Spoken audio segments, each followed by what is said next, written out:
What is going on, Sports Wars? We're here, we're live, and it is Football Sunday, week 2. But everybody's still talking about what happened on Thursday. Man, these televised games, it always seems to be a big thing ends up happening, whether it's Damar Hamlin dying on the field or whether it's Damar Hamlin happening to be in on the play where Tua's career might be over. Interesting things happen in primetime football. And we got some updates on the Tua Tagovailoa situation. We got updates on what is more important for fantasy owners, Christian McCaffrey's injury situation. Before we get to all that, Beardo, what's going on, man? Nothing much. Big game for Texas yesterday and Arch Manning. I've been hyped on Arch Manning for the past 3 years, and he finally got some decent playing time yesterday, and he balled the fuck out. So I'm happy for my guy, and that's about it. And I'm not looking forward to the Giants today, but we'll talk about it. Oh, I'm looking forward to the Giants game. I think the old Redskins are going to get their first win of the year. But we'll see what happens. John Matrix from Black and White Sports. What's going on, man? Well, I'm here. Maybe a bit disoriented. You guys already know. We just talked about that beforehand. But I'm here, ready for some football. Extremely tired. Didn't really watch much football yesterday. But man, Georgia. Ooh, that was a scary game. Almost lost. That Georgia was had very surprising. They did not look like the number one team in the country, but I suppose at the end of the day, all that matters is that final score. Yeah, we could start by talking about some college football. Georgia barely hangs on against Kentucky. I think 13-12 was the final score in that game. Did not look great, but a win is a win. Maybe some questionable calls from the Kentucky head coach by, at the 50-yard line, deciding to punt instead of maybe go for it on fourth down for a chance to beat the number one fucking team in the country. I think he's probably not doing. I think he's probably having to live that one down today. But yeah, Georgia does barely escape with a win. They did not look fucking good. What else can you say about that game? Now, this, unlike most other, the college football the past couple of decades, if Georgia had lost that game, that would immediately send them into a tailspin and put them at basically must-win out type of scenario to make sure to get in the college football playoff. Not so much this year. They would have lost it. It's not really the end of the world. Teams, Georgia can win 2 games and very easily can lose 2 games and still very easily find themselves in the college football playoff this year. Yeah, but I never anticipated they were going to be dominant like the way they were the past 3 years. That just wasn't going to happen, I believe. I have not been impressed with Georgia all year. I didn't like the way they looked against Clemson week 1, especially in the first half. Carson Beck yesterday didn't have a touchdown. He went 15 completions on 24 attempts, 0 touchdowns, 0 interceptions. He had 160 passing yards. Kentucky, in the past few years, Kentucky has always played Georgia very good. The past few years, I'm not impressed at all by Georgia. I wouldn't be surprised within the next few weeks, maybe even this week, if Texas leapfrogs them. But it's SEC, so you're going to see the polls probably put Georgia number 1. But I wouldn't be surprised if Texas is number 1 next week. Yeah, and obviously Texas didn't play the same type of competition as Kentucky. Not that Kentucky's cream of the crop, but it still is an SEC team. Texas, number 2 team in the country, playing at home. Quinn Ewers goes down early in the game. Quinn Ewers goes down. And Arch Manning, we've all been waiting for Arch Manning to see an opportunity. He has come in with so much hype, obviously, but was willing to sit and willing to stay at Texas. And the Texas guys, they see every single day. They see every single day at practice. Quinn Ewers is still the starting quarterback over at Arch Manning. But Arch Manning comes in, and he puts on a show immediately. Now, some of the touchdowns that he threw were touchdowns that if those plays had been broken the way, anybody could have thrown a touchdown. But some of them were incredibly impressive. He goes on like a 67-yard run at one point in time. Now, when you hear about Manning quarterbacks, running typically isn't the first thing that comes to mind. Arch Manning hit over 20 miles an hour on that long rush. Something I don't think either of his uncles have ever done in their entire lives. So he can actually move, or was that kind of like a No, he's mobile. He's mobile? Okay. Oh, yeah, he's mobile. Right. So, obviously, Cooper Manning's his dad. His dad was fast. Archie Manning had some legs on him, too. Arch Manning went off yesterday, man. 5 total touchdowns, that 67-yard touchdown run. He had some big touchdown passes as well. He looked really good yesterday, so I'm impressed. I mean, listen, if Ewers is healthy, he's going to play. But I don't know, man. If you get one of these close games later on in the season where Texas loses a close game against a ranked opponent, and you just have Arch Manning sitting there.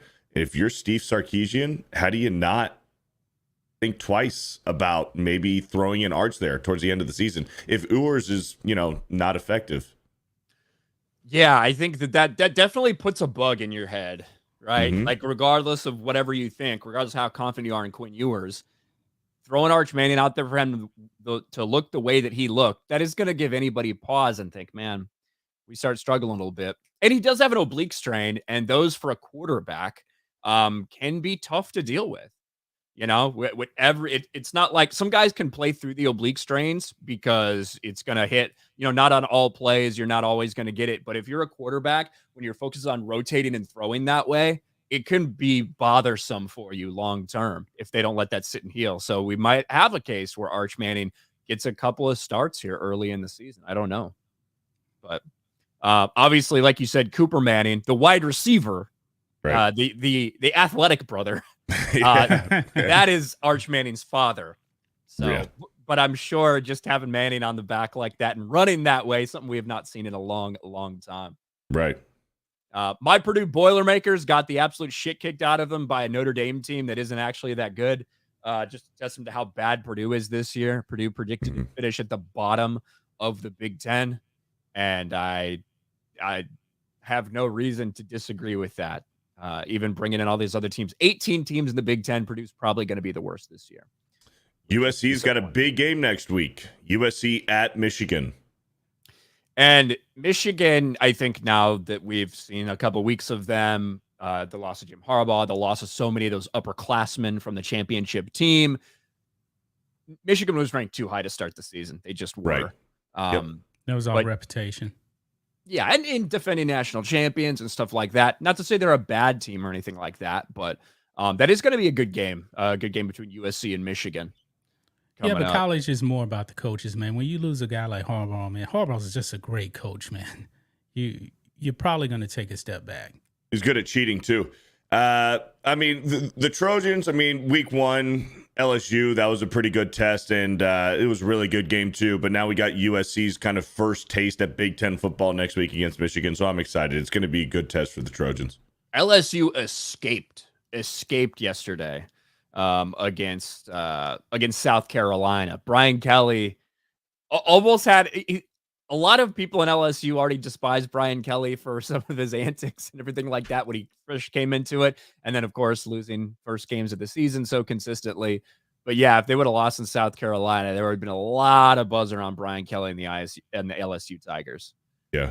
I was seeing some memes of Brian Kelly when he was recruiting that player a few years ago with them on the podium. He's dancing, doing it. And it's like LSU has never been the same since Brian Kelly was dancing with the recruit and everything. I saw one as like Brian Kelly when it comes to losing against unranked teams, like shit like that was like going before they did make that comeback.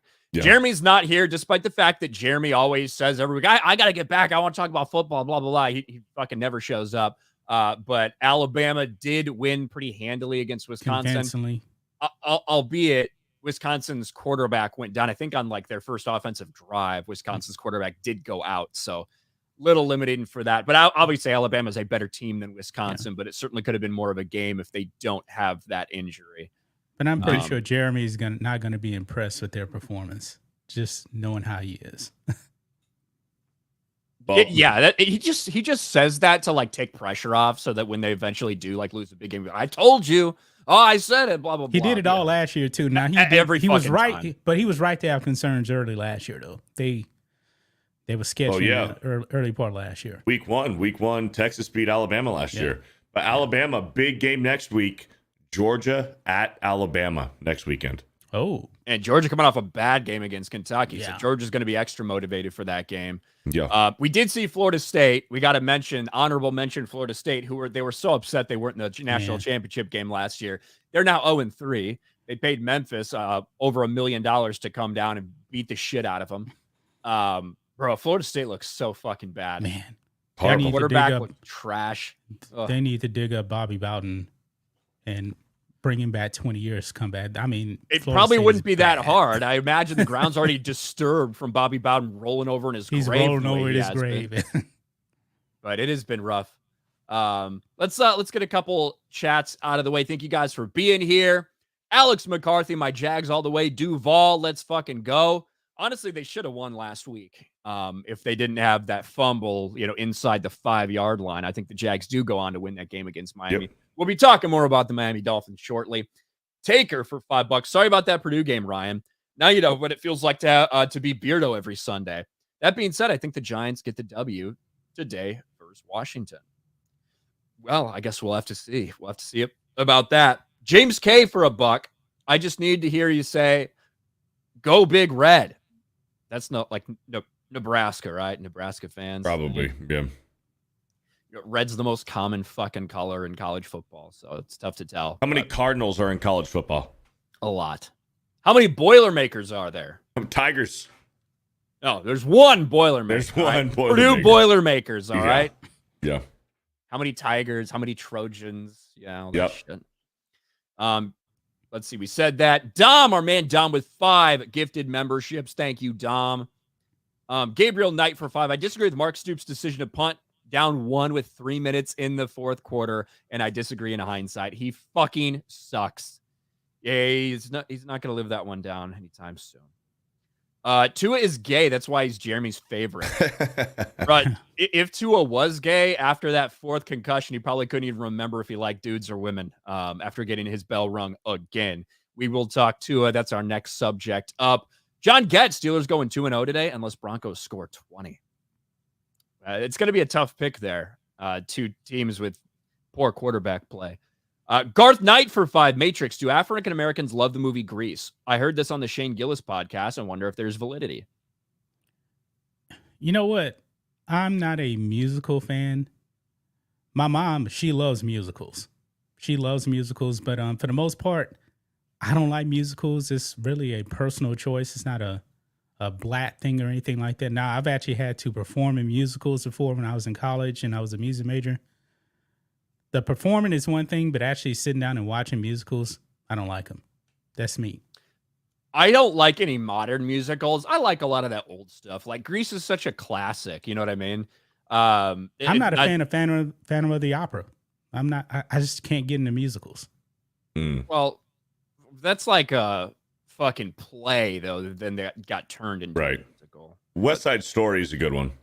Yeah, I like the music from West Side Story, but because Leonard Bernstein was a great composer, but it's a good story too. Yeah, but the musicals, no, it's just not my thing. Nandy O, I'd sit Burrow today. Let him feast the next 2 games. They can't afford to sit Joe Burrow. That man needs to be on the field for them. It needs to be on the field for me, by the way, because I got a Jamar Chase touchdown. That's in the future today, okay? Jamar Chase anytime touchdown is in the future today. There you go. But we do have to talk about what happened on the Thursday night game. Miami Dolphins, Buffalo Bills. The Buffalo Bills have absolutely dominated the Dolphins in recent years, and Thursday was no different. And something else that was no different was Tua Tagovailoa getting a concussion. And when Tua signed that big offseason deal, we talked about it here when that happened, when all these flurry of quarterback deals went off, and we realized Tua got a massive contract, $53 million a year, over $150 million guaranteed. I said, listen, I know Tua put up some good numbers last year, but this is a guy who, whether it's his lower body, whether it's his head, he just gets injured a lot. He's just one of those guys. And there's no fucking way I would ever give Tua that type of money just because I don't know if he's going to be on the field. And sure enough, Tua takes a hit that really he inflicted on himself, and that really wasn't that much different than something you see on so many plays throughout the course of an NFL game. But Tua went down once again, fencing position, fingers all curled up, grabs his head. Tua got another concussion. When Tua's head hits Damar Hamlin's chest, something has to give. Someone is likely going to die. Damar Hamlin came out on top in this one. And all the conversation has been about Tua. And 20 years ago, the idea of someone having 3 or 4 concussions in their career, I don't think we'd be talking about anyone saying, oh, he should retire, should step away. But because of the way concussions have been talked about and the way they've been dealt with, the spotlight that has been put on concussions and brain damage over the past 2 decades, this has now been the talking point in the NFL, with so many former NFL players and commentators saying Tua needs to walk away. He needs to step away for his health, blah, blah, blah. According to Tua, he has absolutely no plans to do that. Tua Tagovailoa reportedly has no plans to retire. Will meet with neurologists before deciding football future. But yeah, it's probably a good idea to talk to the fucking doctors that you're required to talk to. But for anybody that missed it, here it is. He's down by 21 points, 4th and 4. I'm gonna pause a little bit so we don't get hit with the copyright. But 4th and 4, a situation where they need to pick up this first down. Tua had played like shit this game, right? 3 picks. Yep, it was horrible. Picks. Honestly, Tua played better after the concussion than he did before. But he can't slide necessarily here because of the rule. If he starts to slide and the ball is before the line, it's questionable. I think Tua really felt guilty about how bad he'd play earlier. He really wanted to make a good play to get his team back in the game, and this is what we see. Pressure. Tua steps up. He's going to run for the first down and takes a shot at the 6. Down again. Tua is down. This is the reports that we have as of this morning, boys. Came out about an hour or 2 ago. First of all, Rich, Mike McDaniel is exactly right. Tua Tagovailoa and his doctors will be making the decisions about his playing, his health. They will be driving the process. My understanding is that Tua Tagovailoa has no plans to retire. No plans to retire. In fact, his eyes are already on returning to the football field. As far as when that goes, we simply do not know. Every concussion is different. The way every player responds to a concussion is different. He will be healthy enough to play when he is healthy enough to play and when he and his doctors decide that. That said, he has already begun the process of seeing concussion specialists as he did in 2022. Wouldn't be surprised if he saw the same doctors. The goal is to get on the field when he is ready. And that's one reason which why Mike McDaniel did not put a timeline on it. And I think it's the right thing for the Dolphins to not try to put a timeline on it and just say, hey, this is up to the doctors. Quit asking me about this shit. Yep. There's so much hypersensitivity surrounding all of this. I think that Tua's just built soft. And I don't mean that as an insult, right? I don't mean that in any like demeaning way, whatever. I just mean there are some guys out there that just get injuries. And specifically, if you just have a tendency to get concussions, which it looks like Tua does, I don't see how the Dolphins long term can plan on him being the quarterback. You can't put him in a bubble. And this was not some crazy, wild, hard hit. It was a pretty standard football play. And now you don't know when Tua's coming back. And a concussion looks like it actually happened on a tackle and not when he actually hit the ground. It was on the contact, yeah. Yeah, it was on the contact. Yep. Like Damar Hamlin's ribs or something. I don't know. Maybe Tua should actually think about wearing that weird looking helmet now. The guardian cap. Yeah, it looks horrible. But maybe he should consider that. And I'm not even sure if that'll actually help him. Well, I'm not sure the actual science on it, but what I've heard is that when you suffer a serious concussion like that, it's easier to keep getting concussions on harder hits like that. And there's still a lot of speculation about a lot of that. For a long time, that's the way people thought, that if you get one concussion, you're more likely to get a second one. And it seems that way. But in terms of the hard science around it, it's not that easy. Now, if you are still suffering, if you have not healed from the first concussion, right, then yes, it is markedly easier to get that next one. Right. Which is why they got called out so bad for that.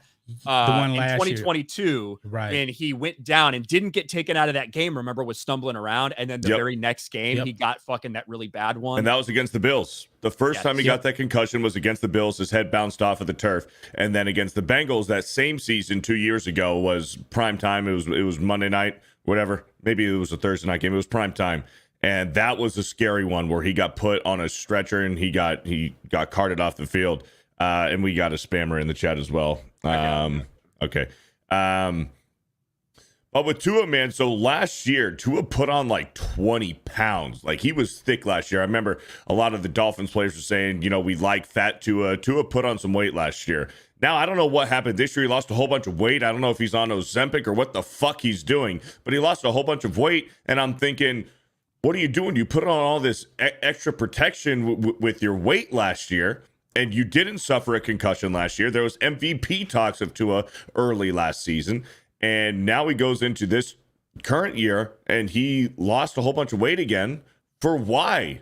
I don't understand it. And then what happens? Week 2, he suffers a concussion and he's likely going to be out several weeks. You saw Antonio Pierce. A lot of people around the NFL were saying, yeah, this kid should just retire. He's got a long life after football. He's already a millionaire. And listen, if he retires due to this injury, he's going to make all that guaranteed money back. Now, if 167 million. That not true.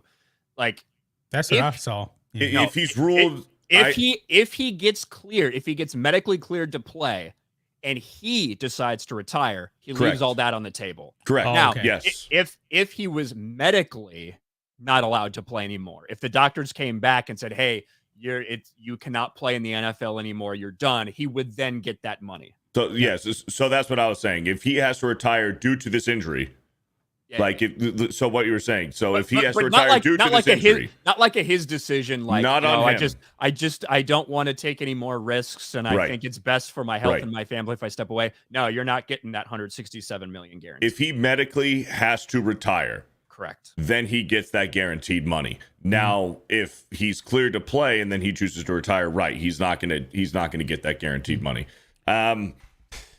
It's tough, man. I'm in the boat where I just say, hey, cut your losses and hang them up. Yeah. Hang them up. Tua's already playing on an artificial hip.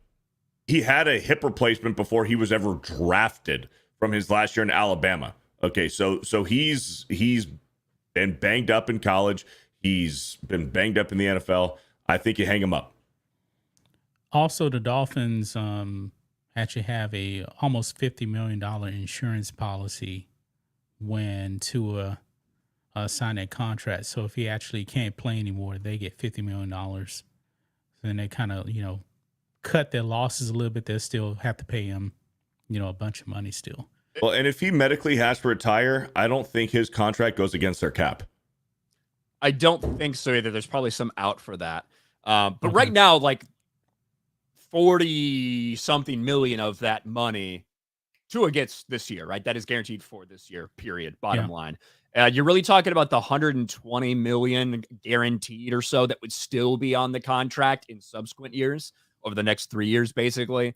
That's kind of what we're talking about. So they really wouldn't have a dead cap hit? If it was I don't think they would get punished in that way if it was a medical retirement thing. Do you know what I mean? Mm-hmm. Yeah. Okay. Now, I think Tua is going to play. I don't think there's a bone in his body that is even going to think about retiring. I respect that, to be honest with you. I respect guys that think like that were willing to put it all on the line. Right. But from a Miami Dolphins situation, I think the Miami Dolphins seriously have to say, hey, and I know we love the guy. I know Mike McDaniel's this. Oh, I'm a nice guy. Look, all the Gen Z guys love me because I'm nice to everybody. Fuck you, right? You actually have to make some hard decisions here that are not based on your personal relationships with these guys. And the same thing that I would have done before this season, not given to all of that fucking money, and say, we need to do something else. Because regardless of how much we like this guy, what a good dude he is, all the Hawaiians love him because he's got such a great family. I don't fucking care. I don't care if you're Ben Roethlisberger choking bitches in bathrooms. It doesn't matter to me. It matters to me, can you be on the field? Can you play on the field? Yeah. And for the Miami Dolphins, I think this should be the call that they need to find someone else. And I know that's crazy to say, but I just think that's what it is. Mm-hmm. The sad part is, it's almost guaranteed he's going to get another concussion. If he rushes back 100%. Yeah. Tua tops is going to play tops 2 to 3 years. Because I know for his career, 2 to 3 years, he's going to have another concussion. He can't take hits. It's just that simple. You can't do it. I just think that I think that the Dolphins need to take it out of his hands and just say, and it's impossible to do when you have a guy who so many people think when he's healthy can be an MVP caliber, whatever. He can play. I think he can play. I don't think he's as good as everybody fucking makes him out to be. I think that you look at the way he played the first half of this game, and I think that is mostly. I think that is Tua. I think that Tua can be great in this offense with those weapons they have surrounding him when they make it easy for him to make decisions. And I think when he gets put in a position where he has to go to that next read is when it gets very complicated for Tua, and you see some bad decision making. I just don't think I don't think he can be the guy there health wise. You could I think you can make do with Tua if you can count on him to be there, but if you can't, like now, they got to just fucking move off of him. Miami might want to call up old boy Tannehill, who's a free agent. Better than all these fucking of Kaepernick's throwing his hat in the ring. Miami, you think that Miami, with the Cuban population of Miami, you think they want you? Yeah. With you fucking with the stuff that you've said about Castro before, like fuck you, dude. Absolutely fuck you, Colin Kaepernick, you cocksucking bitch. It'd be a perfect time though, because you've got everybody on the internet gaslit about cops in Miami. That'd be perfect for Colin Kaepernick to come in, despite the fact that Tyreek Hill is a lying sack of shit playing victim when he was the one that was uncooperative in this entire thing, when Tyreek Hill was the one that fucking really started all of this nonsense. And it's good to see he's actually got called out by some people, including in the media. Even Stephen A. Smith Stephen A. kind of backtracked now a little bit. He got a lot of heat for it from the black community because Stephen A. Smith actually gave a reasonable take about the Tyreek Hill situation. Yeah. But now Amazon allowed Tyreek Hill to lie during that interview. Did you see that interview before Thursday Night Football? They were letting him paint himself as the victim. Even though Tyreek said, I could have did it better. They let him lie on that interview. Now, I'm pretty sure it was pre-recorded, but still. He lied. Yeah, media has had Tyreek Hill's back during this whole thing. That the tweets of, this is one of the most disgusting videos I've ever seen. Go fuck yourself. Cam Newton put out a video the other day where Cam Newton basically said, what are you doing? Like, fucking roll your window down. You're stupid. Kwame Brown came out, and I believe he destroyed Tyreek Hill. Yeah, Tyreek Hill's a bitch ass. But we got to talk about another injured player, and that is the Madden cover athlete, Christian McCaffrey. The Madden curse strikes again. The curse lives on. Because Christian McCaffrey, who obviously, if anybody that plays fantasy football, Christian McCaffrey is probably one of the top guys off your board this year. And then suddenly, before the opener, Monday Night Football against the Jets, of course, any injury that happens late on a Monday is going to be rough for you if you're a fantasy football owner, especially if it's Christian McCaffrey. All of a sudden, no, he's not dressing. He's out for the game. He's got a calf and Achilles problem. And everyone's thinking, an Achilles problem? What are you talking about? And now he's been put on IR. He's going to be out for at least the next 6 weeks or so. This is a massive issue, mostly for fantasy football owners, but also for the San Francisco 49ers. Now, Jordan Mason did come in and play really well. Went for almost 150 yards against the Jets. The Jets looked awful. Looked like Aaron Rodgers could have spent a little more time in training camp and not doing ayahuasca over in his whatever he did, because he did not look good. The Jets did not look good. The 49ers looked like the better team in nearly every aspect of the game. But Jordan Mason ended up coming out and saying something very interesting that people were very interested in, because Jordan Mason, after having a great game, filling in for Christian McCaffrey, a late game scratch, he was asked, hey, when did you find out you were starting? I assumed they figured, it was a couple hours before the game, and I was just like, that's crazy. I can't wait for something like this. This is Jordan Mason's answer. When did you find out that you're going to be starting? When I found out, maybe Friday night, something like that. Friday night you found out, Jordan Mason. Friday night you found out that you were starting. Which, according to the rules, the NFL rules, you have to disclose these injuries. What the fuck are you talking about? Now, Kyle Shanahan, coach of the 49ers, quickly did some backtracking, say, I don't know who told him that. Maybe the running back coach, we told him to be ready. You never know. Might be your moment. Be ready. Maybe some running backs got him amped up and said, hey, this could be your time. But nobody told him he was starting Friday. And I do feel bad for Jordan Mason because he has this coming out party, a great night, a fantastic night. And, in the aftermath, the headlines are about this slip up that he had. But this does bring up something pretty concerning, whether the 49ers knew how serious this injury with CMC was.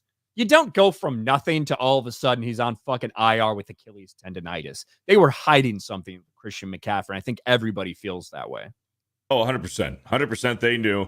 And I wouldn't doubt it if he knew that he was going to start. I think he was telling the truth. I mean, it's not like he's just going to go out there and lie about it.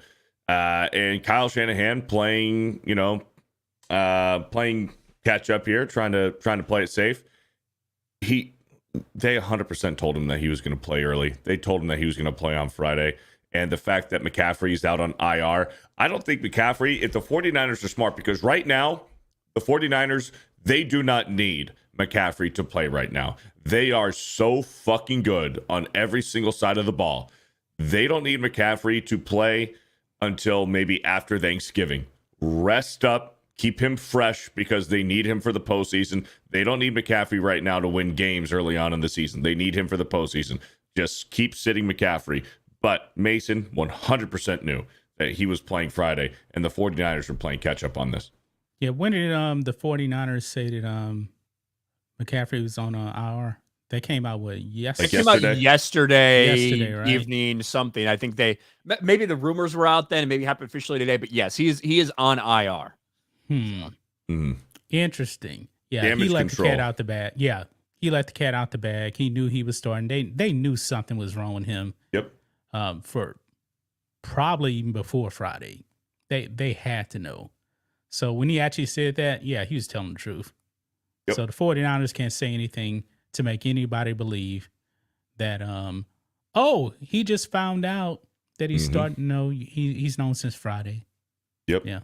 Well, it reminds me a lot of last year. I was telling Ryan before the show, last year with Cincinnati with Joe Burrow. Joe Burrow showed up on a Sunday, and he was wearing a splint, like a cast, on his wrist, and he was trying to hide it underneath his suit jacket. He was trying to hide it under his suit jacket. They're like, what? This wasn't on the injury report. Why is Joe Burrow wearing a splint on his wrist and his thumb? This was not disclosed. This wasn't on the injury report. And then what happened that game? He ruptured a ligament in his wrist that very day. And the Bengals are like, oh, well, everything was fine. He just injured his wrist during this game when he showed up to the game with a splint on. This reminds me completely of that. Didn't the NFL actually change the rules on how teams have to report injuries? Because remember, the Patriots used to put Tom Brady on the injury report every week with like a shoulder injury, but he never missed a game. Didn't they change the rules to stop teams from trying to hide injuries?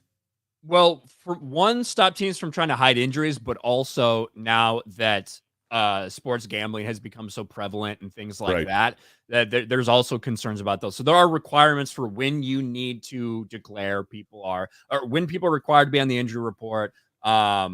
If you're not allowed to fucking try to hide injuries like that to try to surprise teams, and you're not allowed to, obviously there's a active, inactive time where it needs to come out. I think 11:30, right, Eastern is when it starts coming out for those first couple games. So it should be out already officially. Okay. Yeah. So there are a series of rules that you do have to follow for the NFL. And Jordan Mason, with that announcement, may have got the 49ers into some investigations. But in reality, let's just be real. Every team is hiding injuries. Of course. Every single team. Yep. Yeah. I don't think anything's going to happen to the 49ers. You're looking for any edge you can get, right? Right. And what Jordan Mason said, I don't think is going to matter. Like, what Kyle Shanahan, the coaching staff, they're to say, hey, we told him to be ready. Christian McCaffrey, we felt really confident he could go, but you never know. So we were told Jordan Mason, hey, just be ready. You never know. Maybe he'll go out, maybe CMC will exit early, might need to do a bigger load. Just be ready. That's what we told him, and he misinterpreted that. He's just a dumb running back. What can you expect? Like that'll be like the play the 49ers use, and that's kind of difficult to prove otherwise. Because I'm willing to bet, man, by Thanksgiving, half of the players on every single team have some type of issue that they're dealing with. Yeah. Because football is just a brutal sport. Yeah, by fucking week 2, everybody's got fucking issues. Yeah. Garth Knight for 5. What about Russ Wilson trade to Miami? Number 3 can throw deep to Hill and Waddle. Seems like a match. Will happen. I don't think it will happen necessarily either, but if I was Miami, I'd start thinking about it. Skylar Thompson's their backup there. I don't know how they're going to do with Skylar Thompson, but I don't know about Russell Wilson per se. Russell Wilson's still in a quarterback fight for his life with the Steelers. I think it's going to be a game time decision whether he dresses or not, but I think if he does, he is still going to be the backup to Justin Fields while he's still healing from his own calf injury. Yep. I think for Miami, their best shot is Tannehill off of free agency. Ryan Tannehill coming back to Miami. How old is Tannehill? Like 37? I don't know if he's 50. that old. He's been around forever. I don't know if he's that old. He's 36. He's 36. Okay, there you go. All right. Yeah. So the elephant in the room, who's next while Tua is recovering?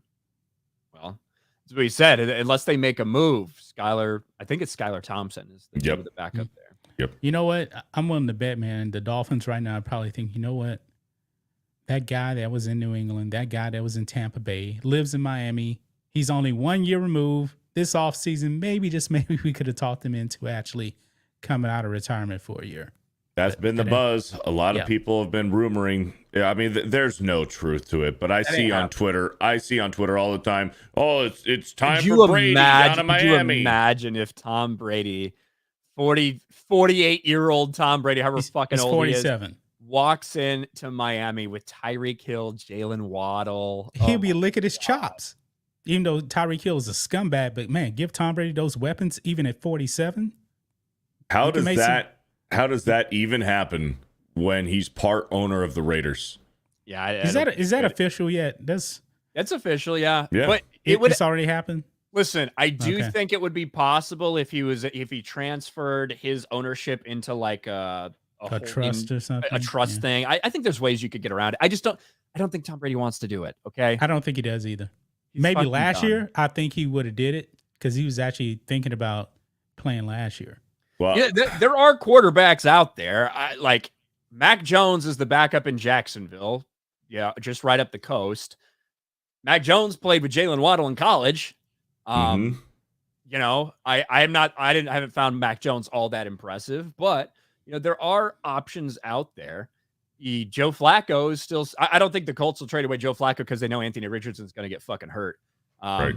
But you got a guy like Joe Flacco who is out there potentially just serving as a backup somewhere. There are guys. You got Carson Wentz down in Kansas City. Yeah. And we'll see what happens. I do think they need to make a move because I think they need to plan on 2 months without Tua. Because I think it's going to take him several weeks before he's ready to go. And then even then, I think they're going to make extra safe because there's so much pressure on them to not fucking kill this man. I think it's going to be a long time before we see Tua on the field. But I do think he comes back. Speaking of the matchups today and all these teams today, let's get into it, boys. We got to do our picks. Let's do it. We got to do our picks. Bryce Young is available today, man. Picking the Astros. You're picking the Astros. Well, wrong sport. The first game we have to talk about is actually your Cowboys. You play your Cowboys. Here we go. Our Sunday matchups: Saints and the Cowboys. The Saints, who looked insanely good against the worst team in the league last week. The Saints are heading to Jerry World. They're heading to AT&T Stadium to play the Cowboys. Who I thought the Cowboys looked really solid last week. I think the defense looked incredible. My pick is the Cowboys. I know that Beardo shook his head at me when I picked them over the Browns last week, but I'm going with Cowboys over Saints this week. I'm going to go with the Cowboys too, but the Cowboys played an abysmal Cleveland Browns team last week. The Saints look really good against the Panthers, and the Panthers are probably one of the worst teams in the league besides the New York Giants. But I think that the Saints, it's a 6.5 points spread. I think the Saints cover. I think the Saints keep it close, but I think the Cowboys win. Yeah, Cowboys are going to win. I expect their offense to actually wake up a bit better. Zeke actually impressed me last week a little bit. I know he only had 10 rushes, 40 yards, but he had a touchdown. He showed some old flashes of the old Zeke. I think Dak is going to be better. The quarterback play overall in week 1, not the best. I think Dak is definitely going to improve this week. So it'll be the Cowboys. Yeah, like I guess the most impressive thing for Ezekiel Elliott is that he isn't in a diabetic coma at any given time. I always thought, to be honest, I thought he was overrated when he came into the league. I think he was drafted too high. I think that a lot of people could have had success like Zeke Elliott when you surround them with Hall of Fame caliber offensive linemen. But he's going to be a red zone guy. That's what he's going to be. He's a gonna third be down because he can't fucking run more than 20 yards. I agree. But yeah, Cowboys. I think the Cowboys take this one. Buccaneers, Lions, who obviously had a good opening game against the Rams. That game did go to overtime. The Buccaneers, who looked solid as hell. Baker Mayfield has found his home where he's comfy in Tampa Bay. I do think the Lions win this game. I don't know if they win by more than a touchdown, like the spread would seem to indicate. 8 points. And I think the Buccaneers are going to play well. I think Baker will play well. I do think the Lions win at home. Yeah, I think the Lions are going to win this home. I believe this is your Super Bowl pick also, right, Barry? The Lions? I think me and you picked them. Lions for the NFC for sure. I think Lions are one of the most most well-built teams in the NFC besides the 49ers. But with Christian McCaffrey out, I think I really like the Lions. But I also really like the Bucs, and I like Baker. I think this 8-point line, it's a bit too high. I would go with that's a lot of points. That's a lot of points. So 7. I think the Bucs cover, but I'm going to take the Lions at home. All right. Colts, Packers. Now, this is a game where the Packers do not have Jordan Love. He will not be playing. Malik Willis gets the start. So even though I'm not supremely confident in the Indianapolis Colts as a team themselves or in Anthony Richardson as their quarterback, I'm taking the Colts against one of the worst quarterbacks in the NFL, known as Malik Willis, who will be starting for the Green Bay Packers. I don't even know that guy. He's the guy who got drafted by Tennessee Titans a couple years ago and has looked like dog shit every time he's played. Yep. I was on Game On this morning, and this is my lock for the week. Colts in Green Bay. This game's not even going to be close, man. The Colts are going to blow the doors off of the Packers today. Yeah, if it was later on in the year, maybe the Packers, but without Jordan Love, Colts. Yeah, without Jordan Love, it's tough. It is still Lambeau. It is still a home game for the Packers. Still a tough place to play. and I again, I will reiterate until I'm proven right about it that Anthony Richardson, he is going to be feast or famine. That is who the guy is. Athletic freak, but when it comes to playing quarterback, you're going to see some insane, crazy throws where you see him slip down and throw 60 yards off his back foot. You're also going to see him just sailing it over wide open guys running down the middle. That's what you're going to get with Anthony Richardson throughout the course of his career, I think. For Malik Willis today, I'm willing to bet that he has less than 10 passing attempts. I don't think in all of Malik Willis's games, I don't think he's ever cracked 100 yards throwing the football. So I would not be surprised if that was the case. Jets and Titans. The Titans, who Bears didn't even need to fucking score to beat the Tennessee Titans, and a New York Jets team who did not impress in their first outing. Did not impress at all. And it is tough to know what you're getting from these guys. I don't know what to make of the Jets. This is a tough pick for me right here because there's so many question marks about the Jets, but the Titans aren't good either. The Titans played solid that first half against the Chicago Bears. I am against my better instincts, I am going to say that I don't think Aaron Rodgers goes 0-2. And I was thinking that too. And I think Aaron Rodgers will find a way for this team to win. But I'm not very confident about that at all. I'm picking the Jets in this game. I'll take the points though. I like the Jets, but it's not a confident pick. But I'm going to take the Jets. And you're a Will Levis guy, though, right? Hey, listen. Before last week, I had high hopes for Levis, but he made several fucking mistakes last week. Literally handed the Bears the game last week. So I don't have much faith in this Tennessee offense unless Will Levis has sharpened it up in one fucking week. If he makes some good decisions to either take the sack or throw the ball away out of bounds on certain plays. I like the Jets, but maybe I'll take the Titans to cover. Yeah, I'll take the Jets by like 3 field goal game. All right. I'm surprised we're all taking the Jets there. Now, again, I think the Jets are better than the Bears, who the Titans lost to last week. And I also think the Titans are much worse than the San Francisco 49ers, who the Jets got spanked by last week. But I still don't feel great about this Jets team based on what we saw. 49ers Vikings. 49ers playing an early game, West Coast team playing a 1 o'clock game. Granted, I think it'd be noon in Minnesota, not 1 o'clock, but still in the early slot. The Vikings, God, Sam Darnold looked like fucking Tom Brady in that first half last week against the New York Giants. But I do feel good about the 49ers going in there. I don't think they're going to shellac the Vikings or anything like that.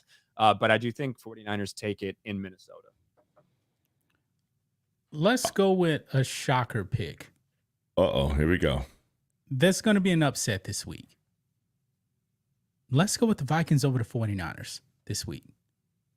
Shocker pick. Like last week, I believe we all picked the Bengals, right? We all picked the Bengals to win. They got destroyed. Right. But the Bengals they're slow starters every year. Should have saw that coming. They still should have fucking won that game. Like they had that touchdown that was a little bit controversial that got overturned.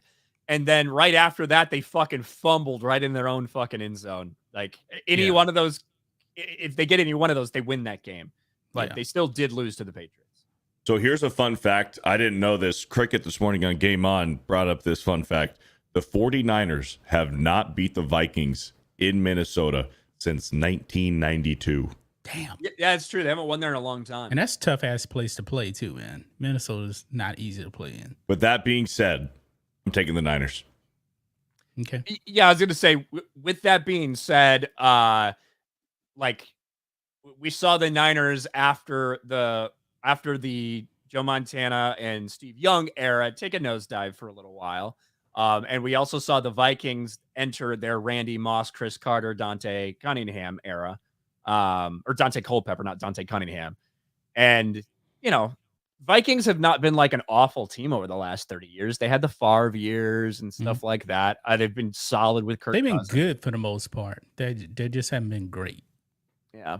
So that is like one of those weird stats that's out there. And it's not like it's an AFC team. Certainly Niners aren't going to play the Minnesota Vikings every single year. But, you know, once every 3 years, certainly. And for them still not have won in that time is kind of crazy. But I got the Niners. Yeah. Speak of the shocker, Patriots. Seahawks and Patriots. I don't think the Seahawks looked great last week, but the Patriots, their defense looked good. Their defense looked good, but their team did not look good. I don't think we're going to get a repeat of this. I think the Seahawks are actually going to go in and beat New England. I don't think the Patriots offense is built to do anything. I think this is going to be an ugly game. Yeah, me too. This is going to be an ugly game. The Patriots barely, scrape away with the win last week against Cincinnati. The Seahawks struggled at home against Denver, a team that had zero expectations going into this season with the rookie quarterback. The Seahawks at the Patriots, this is going to be an ugly game. I can see this game finishing at like 13-10. Like 10-3, 10-3, something like that. It's going to be a very ugly, low-scoring game. I'm going to take the Seahawks in New England, but I'm not confident with that, but I'm going to go with the Seahawks. Yeah, I'm going to take the Seahawks by a field goal, about 13-10. This is going to be not pretty. The Patriots will come back down to earth a little bit. I think the Patriots feel good. I think they're like rallying good. behind Gerard Mayo, being able to beat the Bengals week 1, stuff like that. But that offense just looks like hot dog shit, to be honest. Speaking of, Jeremy, what's going on? What's up? I probably missed a Tua discussion, didn't I? So, yes, exactly. Yep. You know, we've only been doing this show at the same fucking time every 4 years. I'm not going to go fuck yourself, all right? Why don't you show up for main event every week? I that's not my channel. It's not my show. This will be you guys said it right, though. Very ugly game. I'm going Patriots. I think Mayo's going to take them to an undefeated season right here, baby. No, but in all reality, this represents like the most of the league, dude. There's not outside of the Kansas City Chiefs. Who do you have true faith in right now in this league? Lions, the 49ers. The 49ers without McCaffrey? Yeah, yes. 49ers without. Yeah. If you're telling me that Christian McCaffrey will not be back this season, then I take them from Super Bowl to they're still going to be an 11 or 12 win team. I think you all would have said. I think we've all been saying about the Bengals for the past year too. We've all been going like the Bengals are so great. The Bengals are not good. Well, the Bengals always start off slow. Yeah, we'll check see. back in week 4. Yeah, we'll see. Then I have confidence in the Bengals. I think we're dealing with a really ugly league is my point for the most part. Yeah, there's a couple of exceptions to the rule, but like there's not a ton of good teams, and the Patriots and the Seahawks represent the majority of the league, in my opinion. I think that we're dealing with a new era of football where you have one less preseason game and even less actual real practices for these guys to get ready. Right. And the increase of your big star players just simply not fucking playing in the preseason period. Yeah, so I think all of these 3 games of regular season is basically an extension of preseason, really. So I think that all of these teams, even top tier players, I think that it takes them a while to get used to it. And I think that that's like the new NFL. And that's why we saw so many slow starts. That's why we saw so many quarterbacks throwing for under 200 yards last week. Quarterback play so many offenses that weren't in week sync. 1. Except for not Baker. Good. Yeah. Yeah, I think we live in a league where Lamar Jackson's winning 2 Super Bowl or 2 MVPs. That shows you the amount of the league is just down across the board. He should have 0. Yeah, Lamar Jackson puts up insane numbers, but it doesn't really translate when it comes playoff time. That's just reality. Tua puts up a lot of good numbers when he only has to make one fucking read, and then you force him into a second one, and he plays like he did before he got the concussion. And I said this before you got here, Jeremy. I think Tua played better after the concussion than he did before, personally. Well, I think that anybody saying that he needs to retire is a little bitch, and it represents our entire society. This man's getting paid $120 million. Fuck off of this retirement bullshit. Put a fucking helmet on and go play football. This bitch-made attitude about him needing to retire just represents our pussified America that we live in. He's a football player. Fuck off with this bullshit. But I'll not derail us from that. Man, get paid $100 million. I don't think the fuck out of here. Well, 167 million guaranteed, but 40 million of that is already like cash for this year. But I think Miami needs to move off of Tua. That's what I think.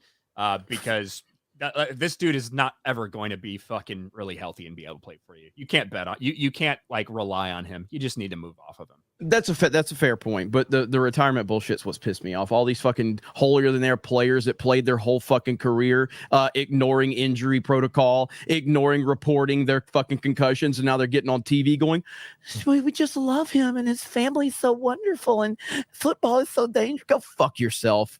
It drives me crazy. It's virtue signaling is what it is. People go, he needs to retire. I'm worried about him. No, you're not worried about him. You're not going to talk about him if he's not in the league. You don't give a fuck about him. Shut the fuck up. Anyway. Yeah. He also sucks and just shouldn't be playing. But speaking of sucks, Giants, Commanders, 2 0-1 teams, one that looked worse than the other one. Right now, spreads 1.5 to Washington. Beardo, since I let you set up this game last week for the Giants and it went so well, tell us about this matchup. This is going to be another very ugly game. Yes. Another very ugly game. Yeah. and I'm not excited for it. I'm taking the Giants. I feel like this is gonna be every game. I'm taking the Redskins. All right, let's go, baby. Washington Commanders. That's my pick this week. I don't even want to pit this game. Me neither. Both teams stink. They're horrible. But I'll roll with Beardo's Giants. I got to go with the Giants on principle. I can't pull for the quote unquote Commanders since they're not really the Commanders of the Redskins. And again, I think that represents the pussification of America too. The fact that we can't call them the Redskins anymore. Go Giants. Daniel Jones MVP. Yeah, the fact that the Giants are named the Giants when they play like midgets is like also equally insulting. You did see that former Giants player, not Giants player, but Redskins player said he doesn't acknowledge the Commanders because he never played for him. He's only rolling with the Redskins. Yeah, who was that? I don't remember who it was. Who? Todd Bowles? No. Todd Bowles accidentally called them the Redskins. Yeah, some player from the 80s came out and said that this past week. I don't remember who it was. That's awesome. Well, I missed this earlier, but Jose Contreras is tracking our picks, by the way. So he's going to do this all season. Good. Nice. Last week's Sunday predictions. Ryan, 11-2. John, 11-2. Beardo, 8-5. So there we go. That was what we had last week. So we'll see how right they are this week. Chargers, Panthers. I got my man Jim Harbaugh in the Chargers. Who didn't look particularly great last week. But Bryce Young is the worst starting quarterback in the league. Bryce Young looks like he's going to shit his pants before every fucking play. And the Panthers suck, so I'm taking the Chargers. It is a West Coast team heading east. If you want to look for reasons to think about why the Chargers might struggle in this game, and I don't think the Chargers look great in their victory last week against the Raiders, but I can't in good conscience pick the Panthers in any game until they show the Panthers are awful. The Chargers, we might as well just move on to the next team. Yeah, Chargers are going to walk away with this one. There's no doubt about that. It's not even close. So when I was looking at this game this morning, I believe that the Chargers were favored by 5. So the fact that the line went down half a point, I'm not sure why. But yeah, the Panthers are arguably the worst team in the NFL. The Chargers didn't play that well last week against the Raiders. Off to a slow start, in my opinion, for the Chargers because they got a lot of tools. You got Harbaugh in there, and with Herbert. Yeah, the offense specifically didn't look great last week. Right. Chargers, yeah. Exactly. But I still take the Chargers, and I'm going to lay the points with them too. I think they cover that 4.5 point spread. I agree.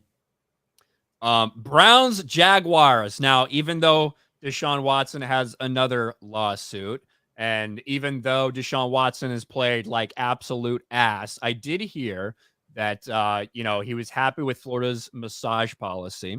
So that might be a motivation for you to think that maybe they can do something this week.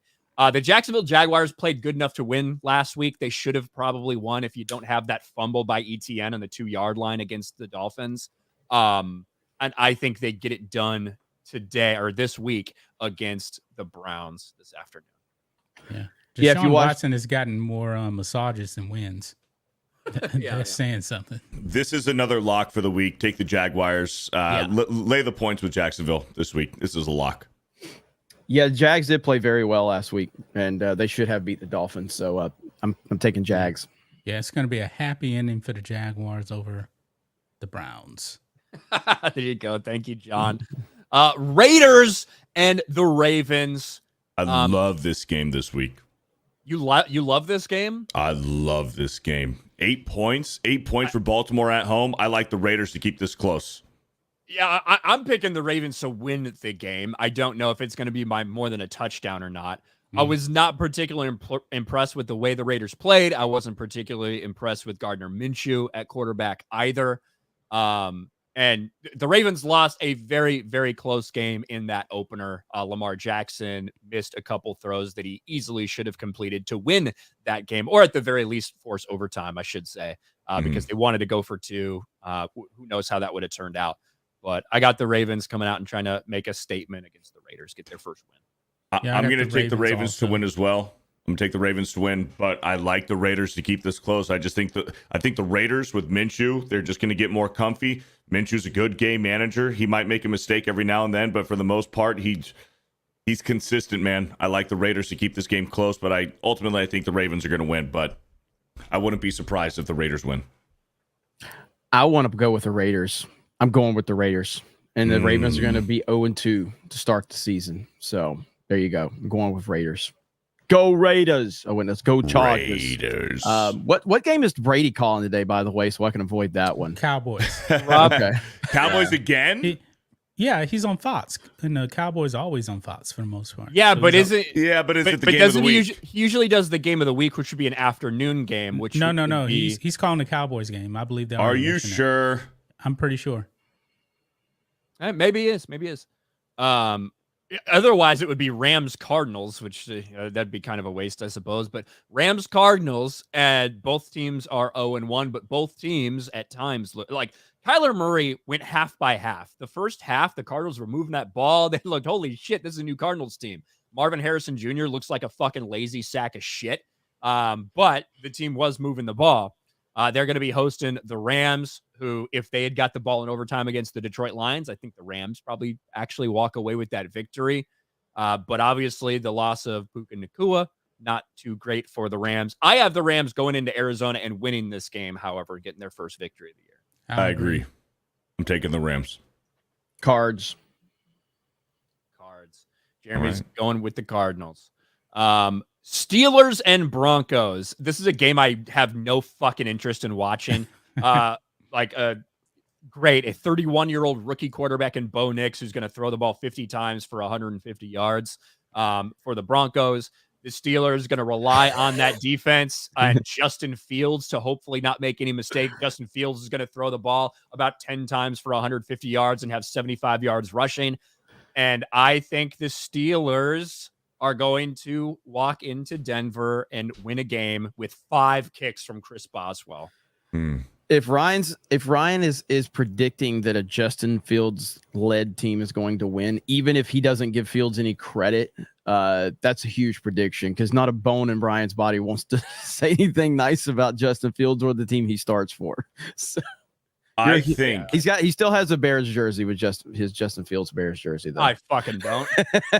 The last Bears jersey I bought was a Khalil Mack jersey.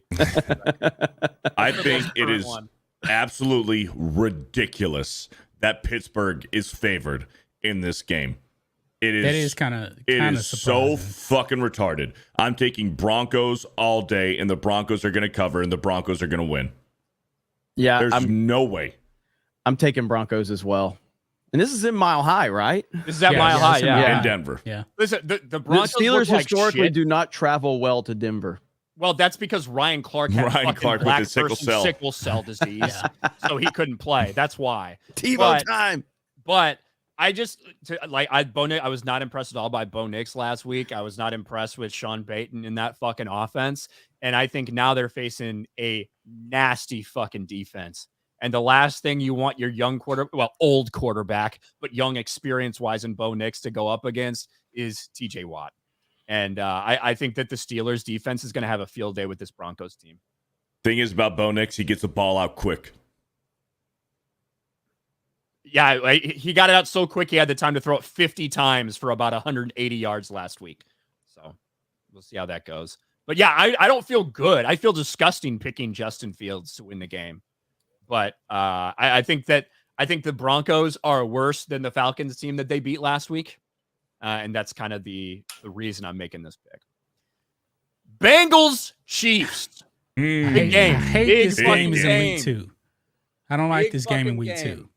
I Just talking am- about the Bengals starting off slow, and now you got to pick them. I do think that the offense comes alive a little bit for the Yeah. Bengals this week. They looked very out of sorts last week. I think it gets a little back together, but I'm picking the Kansas City Chiefs to do their thing and win this game at home. I'm picking the Bengals. I picked them to win the Super Bowl. I just talked about them starting off slow, but Joe Burrow does have Patrick Mahomes' number. He does have it. I don't like this game in week 2 though. This should be like a week 8 game onwards. But This is how many points did they favor? Almost a 6.5? touchdown. 6.5. Oh man, that's too many points. What's the total? Points. 6.5. 47 47 and a half. Oh, right there. One of the higher scoring games of the week. Yeah, I think it'll be like the Bengals by a field goal. This is a very funny game because I think that the Bengals are going to come out. I think that Joe Burrow is going to be he's going to be on a mission. He's going to be trying to prove a point. All the noise about his wrist injury and him flexing his wrist last week during the Patriots game, I think he's going to try to send a message to the Chiefs today. The Bengals usually do play the Chiefs very well. Both of these teams absolutely fucking hate each other. We're starting to build a good rivalry between the Chiefs and the Bengals. I'm still going to take the Chiefs, but I think the Bengals keep it close. I think the Bengals cover, but I'm going to take the Chiefs in this game.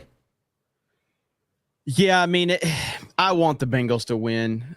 I don't like the Chiefs. I don't like Patrick Mahomes. I can't stand what the Chiefs represent. I fucking hate everything about them, but I think they're going to win this game. So I don't think that I think the Chiefs are easily the best team in the league. They're rocking and rolling right now. Bengals look like they're a mess, and I don't know what we're going to get from the Bengals moving forward. So I'm pulling for the Bengals, but I think the Chiefs are going to win easily.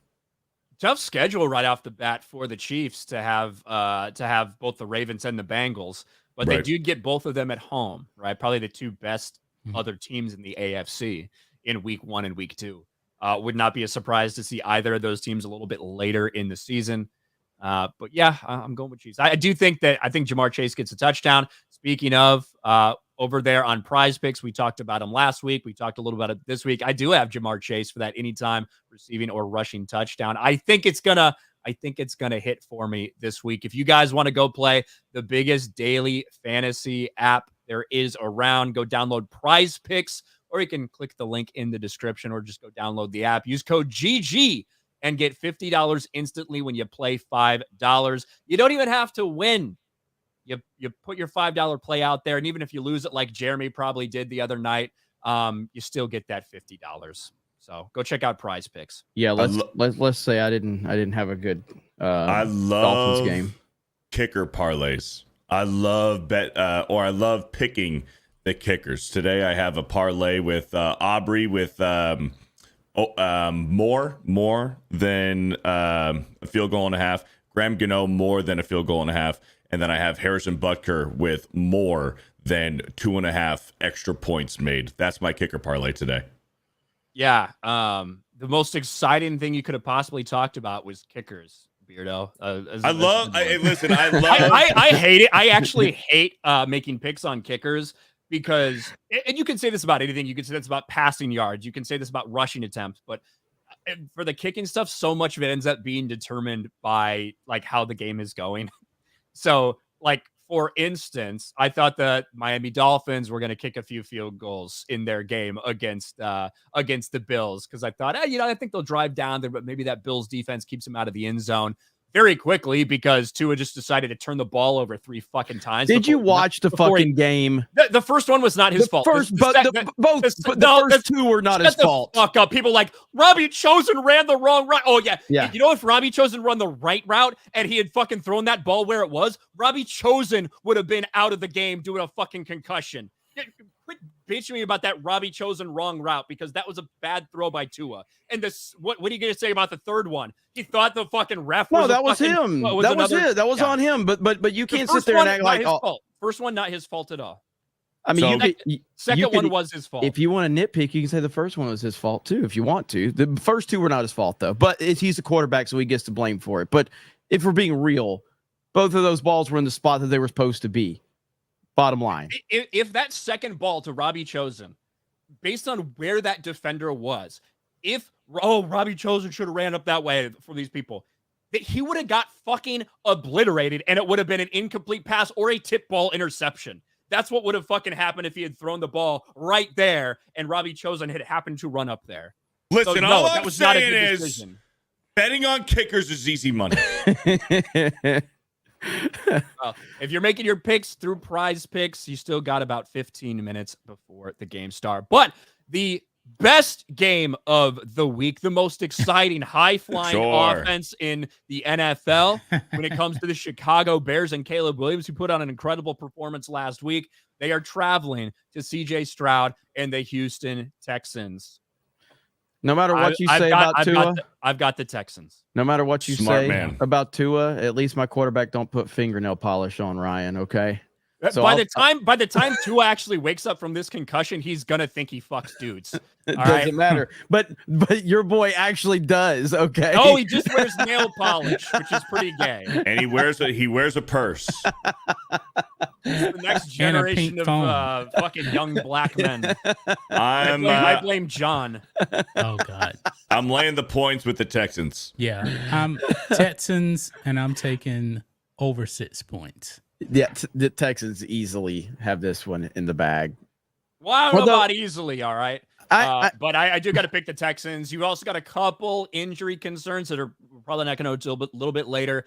Keenan Allen, who's questionable, he'll fucking play. Roma Dunze did take a hit to the knee late in the game. I don't know if Roma Dunze is going to play for them or not. But after what we witnessed with the Bears in the first, and I rewatched every single play from Caleb Williams in that first game, and I don't think that it was as bad as that final stat line leads you to believe. When I actually rewatched everything, he did take care of the ball, got a couple passes batted. He got put in very bad third down situations, but I think he's going to look a lot better this week. But that Texans offense, It is solid. It is interesting because I do agree that he's probably going to be a really good quarterback. But man, like growing up, the Bears represented like just smash mouth football. Mike Ditka, just tough as nails, the working man. This guy's tough as painted nails. Yes. Yeah. This is so the fact that he could be your franchise quarterback and he's like, I heard his nails are going to say, "We don't need to score." That's what they're going to say today, which is true. That is Chicago Bears football. Doesn't matter if the quarterback scores for you or not. Punt return touchdown, pick six from Will Levis's dumbass. That is the meme that was created last week. Fucking Will Levis sitting there on his knees, hands on his head, looking up at the sky, thinking, "Oh God, what did I do?" That's what the Chicago Bears defense does. So, I'm going to be rooting for him, though. I hope I'm wrong on this bit. But I don't think I will be. Yeah, this should be a good. The Texans are one of the better teams in the league, so. But it'll be interesting to see how defense did not look great last week. I'll say that. That Texans defense did not look great against the Colts and Anthony Richardson. It will be interesting to see how he plays against them, because I do think he has got potential to be a top 10, maybe even top 5 quarterback down the road. Williams. Yeah, I think at the end of the day, he'll be the best quarterback who's ever played for the Chicago Bears, which is basically like saying you're the tallest midget and Jay Cutler. But I think he's going to blow. No, I think he's going to be good. I think he's already blown a few. I think already he's done more of worth and of value for the Chicago Bears than Daniel Jones has done for the New York Giants, and we're not even paying him $40 million a year. Hey, the Giants won a playoff game 2 years ago. Daniel Jones has thrown more touchdowns to opposing teams than he's thrown to his own players since he signed that deal. Caleb Williams still even with that, okay? So Caleb Williams has done less damage to his team than Daniel Jones, officially. Indisputable, undeniable. You want another parlay pick? I got another 3-legger. Montgomery, anytime touchdown. James Conner, anytime touchdown. Jonathan Taylor, anytime touchdown. They're all scoring touchdowns today. The Jonathan Taylor ones, I suck. Or I hate the Jonathan Taylor stuff because when you have Anthony Richardson back there, it feels like it changes the thing for those backs on the goal line. But yeah, I like Jonathan Taylor. I remember how hyped Beardo was. Was it last year when it was Cowboys versus Giants opening game? I don't want to talk about it. You should have heard him last week, Jeremy. No, but I give him credit. Have PTSD. You called me during the fucking what game did you call me during? Was it Bama or was it the Dolphins game? I called you during the Bama USF game, and then I called you during the Dolphins game when Tua got knocked the fuck out. I called you. You could have given me more shit considering how much shit I gave you last year. Oh man! But hey, listen, when the Giants are getting their ass kicked today by the Redskins, you're more than welcome to call me and give me some shit. Let's catch up with some of these Rumble rants. Folsom lockdown for 5 with BSU, Fresno State, San Diego State, and Colorado State set to join the Pac-12. What other 2 teams would you guys add to meet the NCAA requirement of needing a minimum of 8? to keep the conference. God, so they've already got Arizona State and Washington State. Are those the only two Pac-12 teams left? Washington State and Oregon State. Or it might be Oregon State. Yeah, right? Oregon State and Washington Arizona State State might have already gone somewhere else then. They're not in the Pac-12 anymore. The landscape of college football has changed so much that it just does not feel like college football anymore. You've got the SEC adding teams that have historically not been there. And it really is just weird to me, the landscape of college football now. I don't like it. I don't like what we're dealing with all the changes. I think John's right. I think we're about 5 to 10 years removed from just 2 mega conferences. That's really, absolutely. Yeah. That seems to be where it's moving to. SEC and the Big Ten, those are going to be the only 2 conferences. They're the only 2 that matter now anyway. Mm-hmm. Emilio with 10 gifted memberships. Shout Let's out to go. our man Emilio. Appreciate that. HT becomes a channel member. The Raven and Writing Desk for 10. It's Terry Fox Day. He lost a leg to cancer at 18 and still tried to run across Canada to raise money for research. He made it halfway before illness returned. He died soon after. Imagine the heart. I try to make excuses so I don't have to walk downstairs to get something to drink. So that is pretty crazy. Respect. Terry Fox. HT for 5. Love you guys' show. It's one of my Sunday staples. Hell yeah. You HT. Jeremy DeLeon. F Jeremy. Hashtag Bills Mafia. I respect it. Garth Knight. Jeremy was my go-to guy after TLJ. It disappoints me to learn he's a Tua guy. I trust Ryan Johnson's football takes over Jeremy now. Okay, well, let's be clear. I never said Tua was. I said he's a borderline top 10 quarterback, maybe. So I don't think he's nowhere near the best quarterback. He's my favorite player. There's a difference in saying someone's your favorite versus they're the best. He's not the best, nowhere close. But I do think he's a top 10 guy, potentially top 10. Arguably, I mean, that's where I would put him. John Getz for 2 when you drafted Marvin Harrison and Tyreek Hill. Well, yeah, now that offense, we'll see what happens and what they're going to do without Tua. Marvin Harrison Jr. looked like a lazy pile of shit. And Kyler Murray said it's not my job to get him targets, and he's right. Marvin Harrison wasn't getting open, and he wasn't running like he wanted the ball.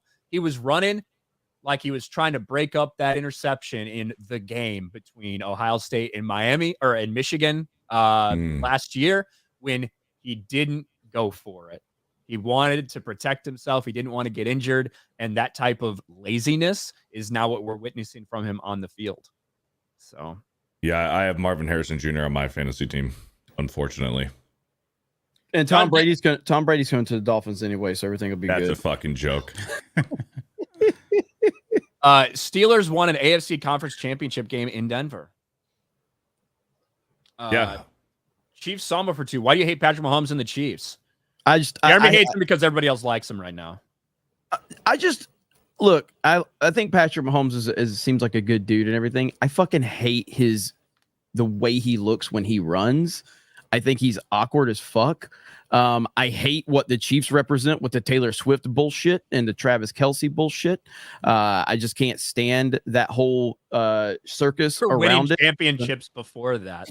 So I know people love to hate the Chiefs before that even happened. Travis Kelce is a fucking bitch. Okay, he's also do you think I don't think Bill Belichick would have had somebody like Travis Kelce on his team that was like a fucking freak sideshow. Like when Tebow came there, he fucking wouldn't answer a fucking question about that. He's like, fuck off about that. And he fired his ass. Yeah, I'm sure that he wouldn't want somebody who's out there fucking partying and doing all this stuff, especially not a tight end. That'd be wild to have a tight end that caused such a sideshow with the off the field. Not even remotely close to this sideshow. Not even remotely close to this bullshit. Hey, Jeremy. What?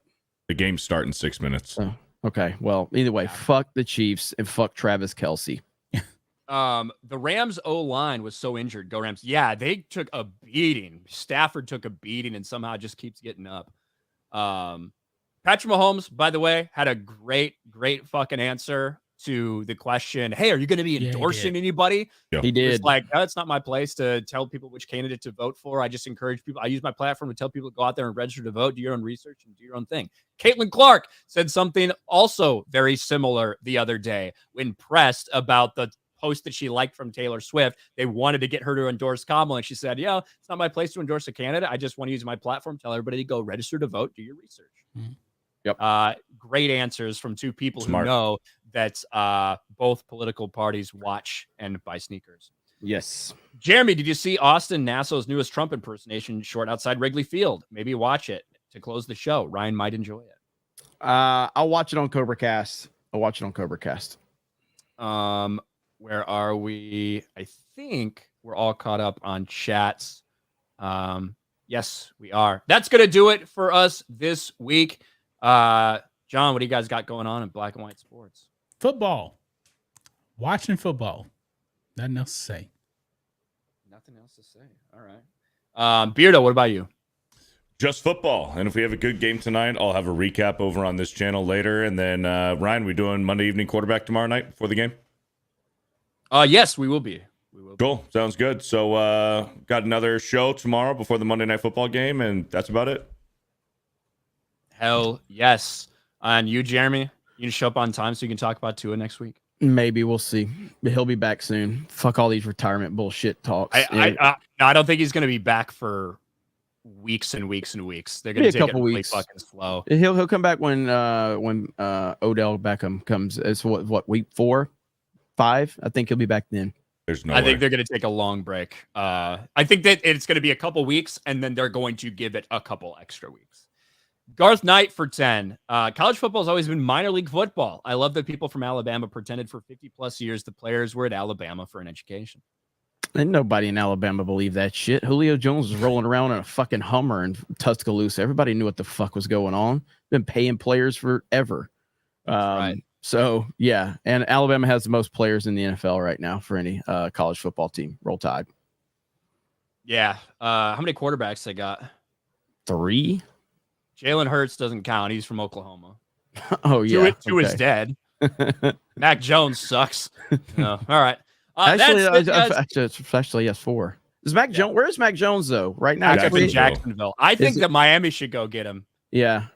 I think Miami should go get Mac Jones so we can throw the ball to Jalen Waddle again. At least he looked good doing that. I think Tom Brady should do us all a favor and get out of the announcing booth and go back to football. It's good to know that Tom Brady sucks at something in life other than keeping his but that's going to be it for us, guys. We'll talk to you next week. Enjoy the games. Oh, shit. I already got that one. Never mind. Bye, everybody.